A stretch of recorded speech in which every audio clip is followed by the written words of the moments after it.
Hello friends, welcome to घनवी की रसोई। आज मैं आपके लिए लेकर आई हूँ दूध की मलाई से घी बनाने का बिल्कुल ही नया और अनोखा तरीका।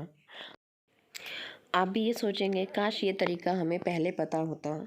तो कोई बात नहीं, आज आप इस तरीके को देख लीजिए और जब भी आप अपने घर में मलाई से घी बनाएं तो आप इसी तरीके से बनाएं।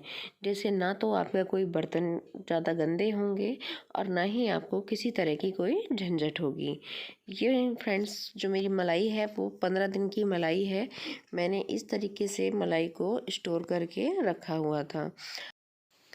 इस मलाई को मैंने 2 घंटे पहले ही फ्रिज के अंदर से बाहर निकाल के रख लिया था, जिससे ये थोड़ी सी नॉर्मल हो जाए।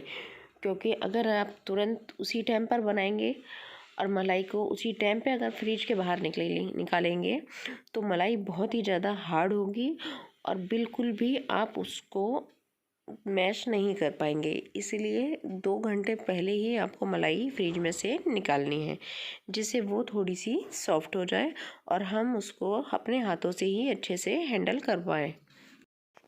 क्योंकि इसमें हम ना तो किसी मशीन का इस्तेमाल कर रहे हैं, ना ही किसी मिक्सी का इस्तेमाल कर रहे हैं। हम घी अपने हाथों से ही एक चम्मच की मदद से निकाल के दिखाएंगे। मैंने यहाँ पर सबसे पहले यहाँ पे एक मैंने डाली है बिल्कुल बहुत ही ज़्यादा सीक्रेट चीज़। जी हाँ, मलाई निकालने के 2 घंटे बाद आप अपनी मलाई में थोड़ा सा 2 या 3 चुटकी नमक डाल दीजिएगा। उसके बाद आप देखिएगा कमाल। जब भी आप मलाई को इस तरीके से हिलाएंगे तो मलाई एक तो बहुत ही ज़्यादा जल्दी निकल कर मक्खन बन जाएगा और आपका जो घी होगा वो भी बहुत ज़्यादा निकलेगा। आप ये अंदाज़ा लगा सकते हैं कि अगर आपका घी 100 ग्राम 200 ग्राम के करीब निकलता है, तो अगर आप ये वाली ट्रिक आजमाएंगे तो कम से कम आपका जो घी होगा वो आधा किलो के करीब निकलेगा। आप ये वाली टेक्निक एक बार ज़रूर आजमाइएगा। मैंने नमक डालने के बाद 1 से 2 मिनट तक के लिए मलाई को अच्छी तरीके से मिक्स कर लिया था। अब उसके बाद मैंने यहाँ पर लिया है बिल्कुल चिल्ड ठंडा पानी। अब यहाँ पर मैंने थोड़ा सा आधे गिलास से भी कम ठंडा पानी इसके अंदर डाला है और मैं इसको कंटिन्यू इसी तरीके से एक साइड से चलाती रहूँगी। हमें कम से कम 2 से 3 मिनट के लिए इसको इस तरीके से चलाना है और आप देख रहे होंगे कि मक्खन थोड़ा सा ऊपर आना शुरू हो चुका है। आप देख रहे हैं कि मलाई में किस तरीके से गांठें बननी स्टार्ट हो गई हैं। जी बिल्कुल, आप भी अगर इसी तरीके से करेंगे तो आपका मक्खन भी बहुत ही ज़्यादा जल्दी और बहुत ही आसानी से निकल जाएगा। मेरा यहाँ पर जो मलाई में से मक्खन है वो आसानी से निकल चुका है। फ्रेंड्स, मेरी जो है तबीयत ठीक नहीं हो पा रही है, इसकी वजह से मेरी आवाज़ भी बहुत ज़्यादा ख़राब है, तो उसके लिए मैं आपसे माफ़ी चाहूँगी। इस तरीके से आप हिलाएंगे तो देखिए, आप इसको टच करके जब देखेंगे और आपके हाथ में मक्खन बिल्कुल भी नहीं चिपकेगा तो उसका मतलब कि आपके जो मलाई में से मक्खन था वो सारा का सारा बाहर आ चुका है। इसी तरीके से हम सिर्फ 1 मिनट के लिए इसको अच्छे से चलाएंगे, जिससे जो सारा मक्खन है वो एक साथ इकट्ठा हो जाए। फिर हमें बार बार इसको हाथ में उठाने की ज़रूरत नहीं पड़ेगी। मैं आज आपको इसके गोले बनाकर नहीं दिखाऊंगी। मैं एक ही बर्तन आज यहाँ पर गंदा करूँगी। बस ये जो आप देख रहे हैं इसको हम मट्ठा भी बोलते हैं। आप इसको किसी भी चीज़ में इस्तेमाल कर सकते हैं। चाहे तो आप जब भटूरे बना रहे हों, अगर आप भटूरे बना रहे हैं तो आप मैदा मान सकते हैं उससे इसकी, या फिर आप कढ़ी बना सकते हैं, या फिर अगर ज़्यादा पुरानी आपकी जो मलाई है वो पुरानी ज़्यादा ना हो तो फिर आप इसको पी भी सकते हैं मसाला डाल के। ये बहुत ही ज़्यादा अच्छी लगती है। मैं इसको ऐसे भी छान सकती थी, पानी को अलग कर सकती थी जो मट्ठा है, लेकिन मैं छलनी की मदद से इसलिए इसको अलग कर रही हूँ जिससे अगर हमारी जो ये मक्खन की गांठें हैं वो इसके अंदर गिर जाए तो हम इजीली ऊपर से उसको हटा सकें। लेकिन मैं बहुत ही ज़्यादा सावधानी से इसको कर रही हूँ, इसलिए मेरी कोई भी अभी मक्खन की गांठें इसके अंदर नहीं गिरी। और ये जो बाकी का जो कचरा होता है इसमें बिल्कुल भी चिकनाहट नहीं होती। ये वो होता है जब हम मक्खन बनाते हैं और उसमें जब वो जल जाता है, ये वो पोर्शन होता है जो मैंने पहले ही बाहर निकाल लिया है। इसलिए अब हमारे को बहुत ज़्यादा कचरा नहीं मिलेगा। देखिए फ्रेंड्स, मेरा इतना सारा मक्खन बनकर तैयार हुआ है।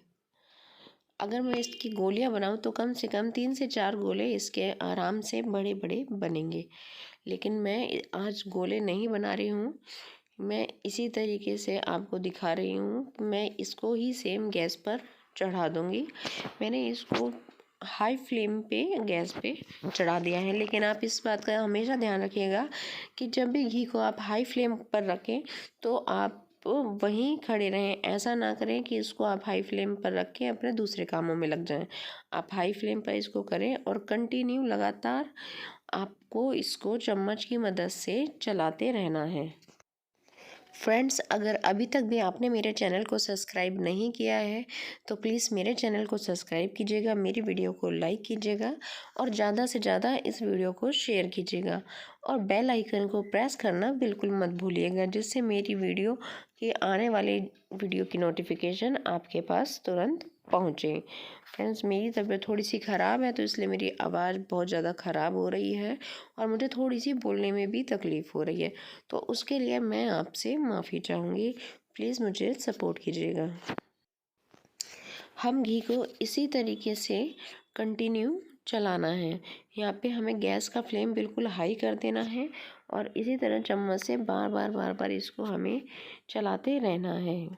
यहाँ हमें रुकना नहीं है, वो इसलिए क्योंकि एक तो हमारा घी जो है बाहर आ सकता है और अगर हम इसको मंदा कर देते हैं, इसकी गैस की फ्लेम को जो है लो कर देंगे तो फिर ये स्टील का बर्तन है और हमारा जल भी सकता है।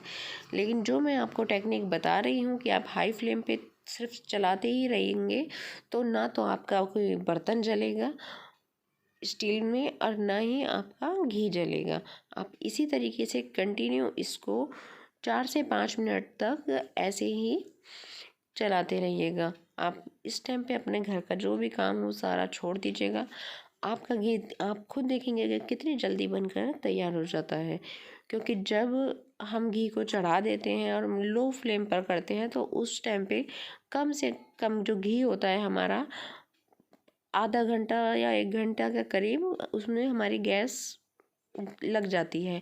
इसलिए अगर आप इस टेक्निक से घी बनाएंगे तो बहुत ही जल्दी बनकर आपका घी तैयार होगा। हमारे घी में देखिए किस तरीके से झाग आने शुरू हो चुके हैं और ये बहुत ज़्यादा ऊपर तक पहुंच गया है क्योंकि इसकी फ्लेम बहुत ही ज़्यादा मैंने हाई करी हुई है और इसको मैं लगातार इसी तरीके से चला रही हूँ जिससे हमारा घी निकल ना जाए। घर के घी की बात ही कुछ और होती है। जो घी हम बाज़ार से लाते हैं उसमें पता नहीं हमें कि क्या क्या मिलावट है, लेकिन जब हम अपने घर पर ही इस तरह से घी बनाते हैं तो वो बहुत ही ज़्यादा फ़ायदेमंद होता है और हमारे घर में किसी को भी उससे नुकसान नहीं होता है और ये बिल्कुल एकदम प्योर घी होता है जिसमें किसी तरह की कोई मिलावट नहीं होती। देखिए फ्रेंड्स, हमारा घी बनना बिल्कुल शुरू हो चुका है। जो घी है वो आपको दिख रहा होगा। मैं आपसे बात करती जा रही हूँ, मैंने इस वीडियो में कोई भी अभी तक एडिटिंग ऐसी नहीं करी है।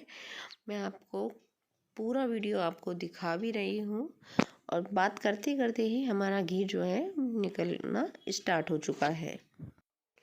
बट अभी भी मैं इसको 2 से 3 मिनट तक अच्छे से पकाऊंगी। अगर आपको घी ज़्यादा दिनों के लिए रखना है, मतलब 1-2 साल के लिए रखना है, तो आप इसको थोड़ा सा ज़्यादा पकाएं जिससे हमारा घी कभी भी ख़राब नहीं होगा। और अगर आपको लगता है कि आपके घर में घी ज़्यादा इस्तेमाल होता है और ये आपका घी जो है 10-15 दिन में या 1 महीने में 2 महीने में ख़त्म हो जाएगा, तो फिर हमें इसको ज़्यादा पकाने की ज़रूरत नहीं पड़ती। ये जितना ये पक गया है ये उतना ही काफ़ी है। देखिए हमारे मलाई की का घी बनकर बिल्कुल तैयार हो चुका है। आप देख रहे हैं कितना ही अच्छा गोल्डन कलर इसके अंदर आया है। देखिए फ्रेंड्स, हमारा जो मलाई का घी है वो बिल्कुल पूरी तरीके से बन चुका है।